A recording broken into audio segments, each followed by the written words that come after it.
My next guest is John Hyams. John is the son of legendary action director Peter Hyams. I first met John when his agent sent me Universal Soldier, Day of Reckoning, and I went, all right, here we go. Universal Soldier 12, great, who wants to see this? And I started watching the movie and I went, what?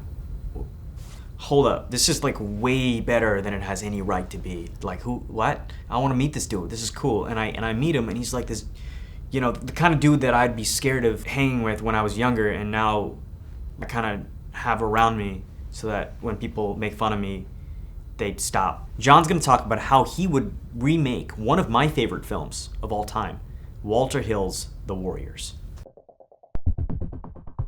I'm John Hyams, and I'm talking about how I would remake Walter Hill's 1979 classic, The Warriors. It's a movie that is about New York, a kind of an imagined New York. The only thing they allude to at the beginning is sometime in the future. And that's kind of a great place to start. And that's one of the things that I believe is the essence of The Warriors, an imagined reality of what we think of as kind of violence and urban sprawl and kind of this sort of unbridled machismo gone awry.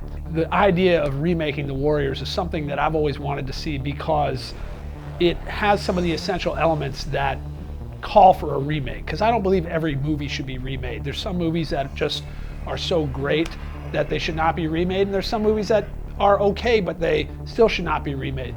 The Warriors is a fantastic movie. My memories of it from 1979, it filled me with fear and wonder, and it was this sort of fantasy of all adolescent young men at the time. The Warriors is the kind of movie where everyone thinks they saw it, even if some of them might not have. Everyone has their ideas about the title and what The Warriors is about and what happens in it. I guarantee you there's a lot of people who don't actually know the beats that occurred in that movie, but there's certain things that stick out to us. Cyrus, who is the kind of head of the gang, the Riffs, he calls upon a large summit that's going to take place in the Bronx.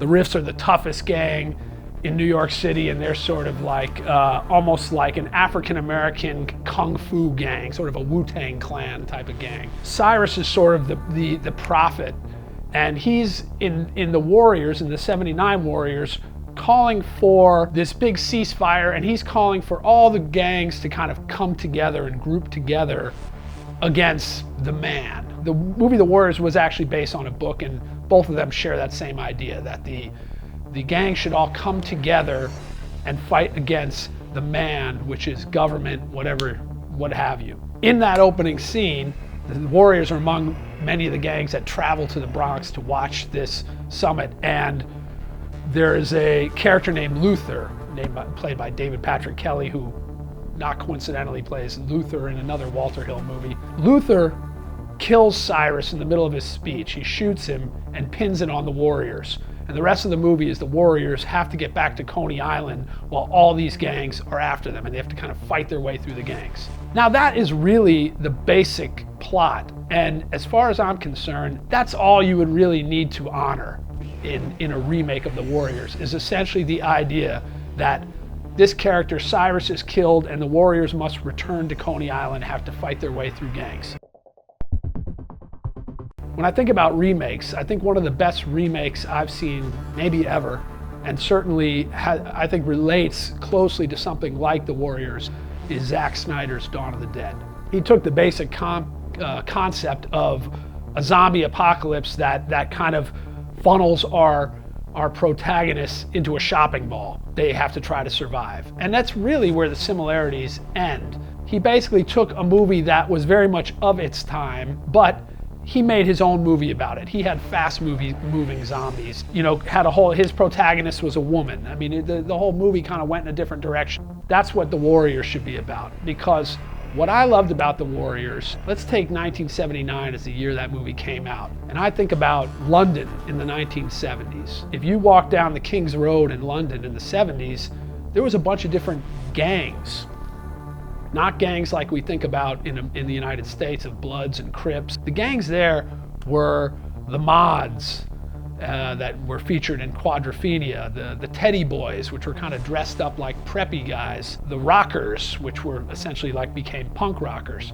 So you had these very colorful gangs that all had a uniform, a type of music they listened to, a culture that they followed, and that was what defined the gangs. Also in the early 70s, Clockwork Orange, for me personally, was a big influence because that featured a gang that were somehow kind of like a combination of past and future, which I think any good movie about the future or about an alternate reality does, is they kind of they borrow from the past, whether it's Her or Looper, where there's, the hairstyles or the clothing styles are almost from the 30s and 40s, and then you add kind of a very modern twist to that, and that's what you come up with, rather than just today's idea of a futuristic thing. My idea for the Warriors is to present the Warriors in a kind of a dystopian parallel present or possibly future world where there is no government, where every day is the purge, where we kind of live in a world where government and law has left us, and now New York City has been reduced to essentially a third world country run by gangs. So that rather than the gangs trying to group together to fight the man, this is a completely gang-run society. Today, New York City is actually, there's very little crime in Manhattan itself. But what you do have in our country right now is an increasing divide between, obviously, the haves and the have-nots, the 1% and the 99%. In a city, the utopian kind of idea of a city, the beauty of New York, is that everyone kind of lives side by side, elbow to elbow. Everyone's walking down and sharing the same streets. If you have such a great divide between the haves and the have-nots, the haves are going to get the hell out of the city. They don't want to be that close to the people who are just staring at them wondering, how come you have everything and I've got nothing? This future for the Warriors, no government, no police force, nothing that is actually a government-run operation. New York City, in this imagined scenario, is kind of like, imagine an extreme version of an Eastern Bloc country when communism goes away and suddenly it's a free-for-all. The biggest gangster is going to take control and the smaller gangsters are just going to kind of compete for their scraps. What you have now is, if we're going to take the Riffs as the leading gang in New York, as they were in the original Warriors, imagine the Riffs now as kind of like an Albanian street gang, but almost a paramilitary outfit. Toughest gang, also the ones that control all the weaponry, they are going to rule the city. Every other part of the city will basically be run by smaller gangs that will protect their small little area and their small neighborhood. And the more crafty, the more diplomatic of the gangs, the better kind of run mini society they have. But it's essentially kind of a bastardization of what we know of New York today, which is a bunch of different communities all next to each other, all run by different cultures. It's a world without technology that is available to us to these days as far as communication. And it's essentially a story of survival, a journey from the Bronx to Coney Island, follows almost video game logic of moving from one level to the next as regarding different levels of dangerous carnivorous gangs. The Warriors, as I imagine, again, borrowing from the old and the new, they had their classic vests, no shirt underneath. You need to move away from all these, any ideas that are connected to the original, because you need to take something that works. Again, recall something that people think of past gangs and also more contemporary or present day gangs. So I think of the Warriors almost like they should be, as far as dress, almost classic greaser style, or like Marlon Brando in The Wild One. Black leather jacket wearing dudes with probably, kind of slick, brill creamed hairstyles. But imagine that mixed with kind of a Maori tribe face tats and, something that is contemporary. The one thing that Walter Hill had in his movies, the Warriors themselves were kind of a multicultural gang. I almost imagine a reality where we're looking at society where we're all sort of becoming shades of gray. There's been so much crossbreeding. So the Warriors themselves should be a mixture of Latino and African American and Caucasian and Asian. The thing that divides people now is no longer going to be necessarily race, it's economics. Except for certain holdout kind of, I think you need to kind of have a white supremacist kind of Nazi contingent in there somewhere. The gangs that I imagine in this movie, if you think about Clockwork Orange and Alex and his Droogs, they had their own language. They actually spoke kind of in a combination of English and Russian. This is a movie about fear of existing part of the larger group. So every little neighborhood will almost have their own language, their own habits, their own ways of looking and interacting that, again, are not necessarily because they are Asian. You could have a gang that could be speaking, in Korean, but they're a bunch of white guys. So I imagine that every gang would speak kind of a different language, have a different dialect. And again, as far as the look of these gangs, I love, Alex's Droogs. These guys wore derby hats, but they also had these kind of, white button-down shirts, but then big cod pieces and kind of army boots. Imagining that these gangs are, in one ways, much like the Teddy Boys. If you had Teddy Boys, they're sort of preppy dressed guys, but if you imagined in the same way, preppy guys, but with shaved heads or, different kind of facial scarification. We have to think about where is, society going to be? What are the different things that people are going to be doing to themselves to change their appearances? Which again brings us back to the Warriors. I imagine these guys as like a battle-scarred group of guys. We're trying to root this into the most brutal, intense fight movie reality that we can. If you watch the original Warriors, as much as we remember all these fights, they fight the baseball Furies and they kind of have the bathroom fight in the subway station, but it's really not an all balls to the wall fight movie. It maybe was for its time, but by today's standards, you look at something like The Raid, which is a very linear story. Guys, go into a building and has to ascend. In the Warriors, in the original one, they kind of travel by subway, and then their gang gets kind of separated, and then they eventually have to meet at Union Square. We want this whole story to be kind of above ground. We want to see New York going from the Bronx, working our way down through uptown, midtown, downtown, until they finally have to take the train and go out to Brooklyn, so that it's kind of a tour of this landscape, and this landscape as it exists now, where we're seeing not just pure third world desolation. We're actually seeing that some of these areas where, if you're talking about the Rifts, they should be operating out of a high rise. They've got several floors of a high rise, and they have amassed enough wealth locally that they can run things pretty well. I think it's important, number one, we need to have Warriors first try to take a subway out of the Bronx and get themselves downtown. In that subway, they're going to meet their first opposition, which would be the orphans. The orphans were in the original movie. In this case, the orphans should be kind of subway dwellers. We also have to think about, in this kind of desperate world where we're living in, people are using different kinds of drugs and smart drugs and things like that new diseases and viruses have occurred. Certain viruses have attacked certain societies and made them more feral, more desperate. This gang, the orphans, they're almost literally have reached an animal kind of level. You're just getting this pure desperation. They should fight these guys in a subway because, again, another important thing, especially for good fights in a movie, close quarters. So even though these guys are going to be traveling long distances above ground, we always need to create scenarios where you can have some close quarters fighting. I imagine a big set piece on a subway.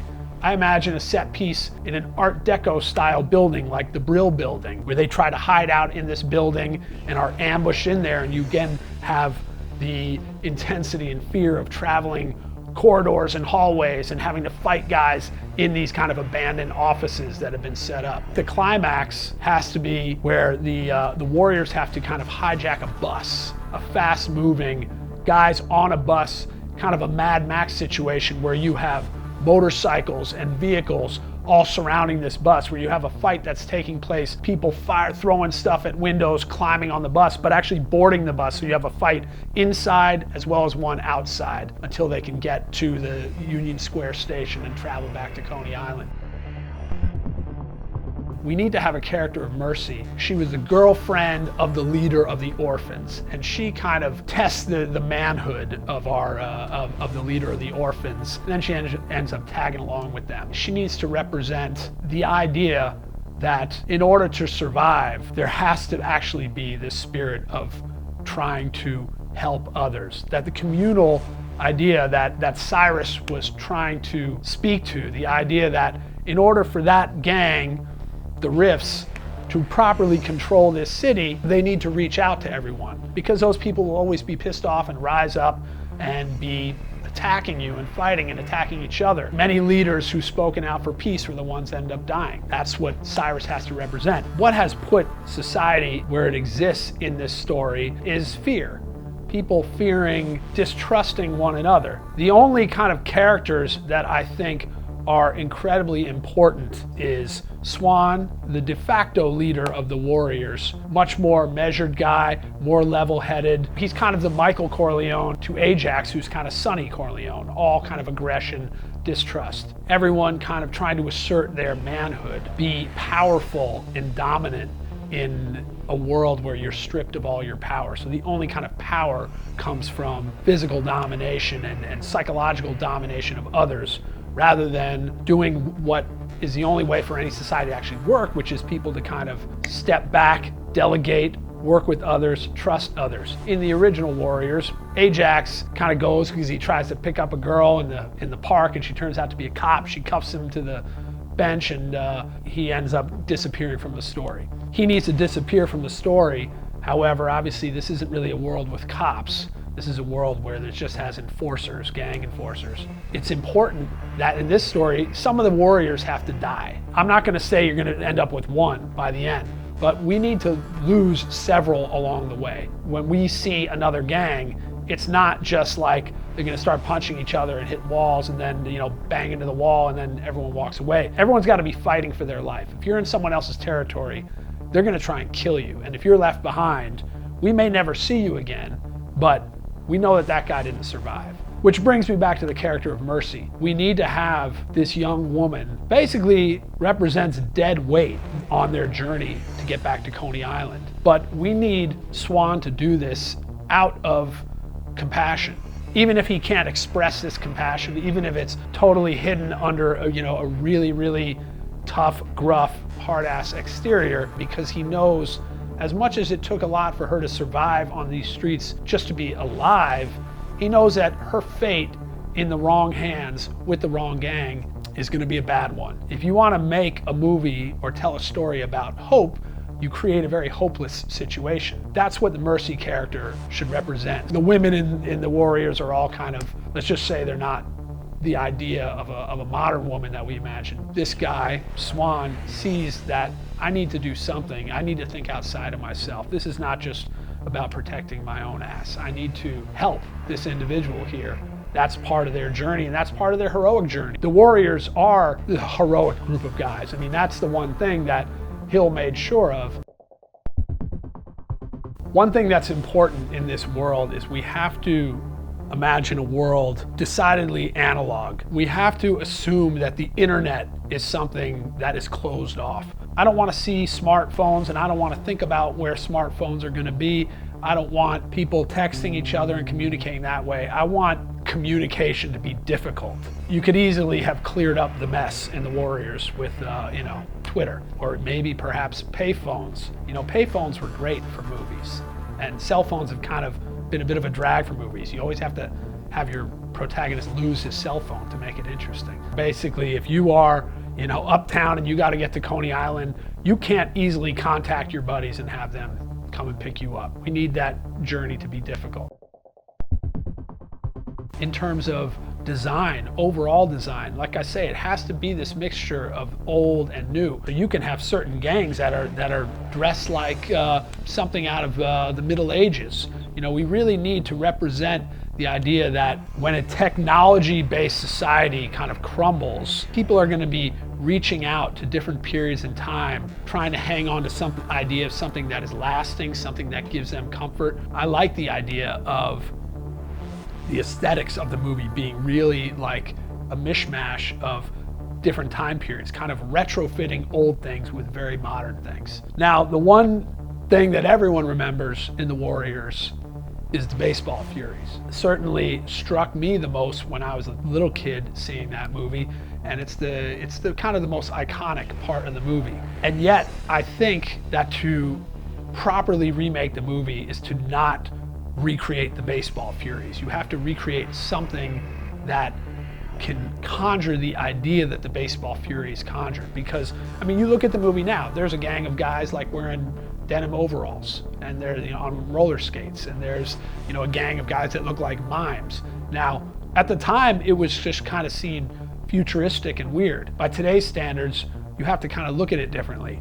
Now, when I think about the baseball furies, they were terrifying, actually. There was something really spooky about them. You need to recreate a gang like that, but again, what would conjure those ideas by today's standards? Certainly, I could imagine face paint in the war paint sense. I mean, there's a lot of native and tribal war paints, indigenous tribes. Some of them have from this part of their face down, they'll be black, and then up here will be red. Really powerful, really beautiful, terrifying at the same time. So I imagine taking this kind of tribal idea, but also mixing it in with masked gangs, like wearing the mask like Sterling Hayden's mask in The Killing, where it's kind of a clown mask. The idea of the baseball furies, to me, you have to approach it more in how do we recreate the idea of a gang that conjures those feelings rather than just having guys in baseball uniforms. The weaponry has to kind of run the gamut. That's what the Warriors are going to be dealing with. We are in, obviously, beyond a post-MMA world. We're in a world, you realize that there's people doing unbelievable physical things. If we can imagine a world where these techniques have kind of reached another level, now we can imagine, and that's why basing something like this, a fight movie, in some version of a sci-fi is the best way to go, because you can kind of show an evolution of fighting and still ground it in reality. We can show certain techniques that people are using that we've never seen before, that defy gravity in certain ways, but really just indicate an evolution of the human race physically. And I think that that is something that you kind of want to hit on. You want to see that we've just reached new heights with how we can survive physically and how we take that out on each other. The idea of this world is that we are seeing a whole segment of society that we're not privy to, and that's the haves. Outside of the city and outside of any city, the rich and the privileged are living in walled fortresses, kind of like dictators in third world countries. We don't get to see them because these characters don't get to see that. They will talk about that, and they will have their own assumptions that they'll explain to the viewer, or when they're talking to each other, there's varying ideas about what people think it is and where it is. Oh, they're in Jackson Hole, Wyoming. Utopia is off limits. I think that's sort of an important lesson, actually, because utopia really is where you are. You have to fix where you are. If you have enough guys like Cyrus and enough guys like Swan, perhaps there is a future. We're getting a macro perspective on the world, and you could tell a number of other stories from this world that would be in rural parts and be in a totally different thing. But New York City, as we imagine, is kind of like Escape from New York, one region that the inmates are running the asylum. I do think it's important that you have to have the Michael Jai Whites of the world in there, and you have to have the Scott Adkins of the world, and the Tony Jaa. I mean, you need this to be what The Expendables is perhaps for a generation of action heroes. You do need to have the contemporary guys who are doing the most incredible physical stuff, but you also need to populate it, I think, with people who are just simply great dramatic actors. I'd like to see what Sam Rockwell would be like in a movie like this. For someone like Cyrus, anyone from Sam Jackson, racially it doesn't matter. Like I say, the Riffs are no longer an African-American gang. It's all going to be mixed up.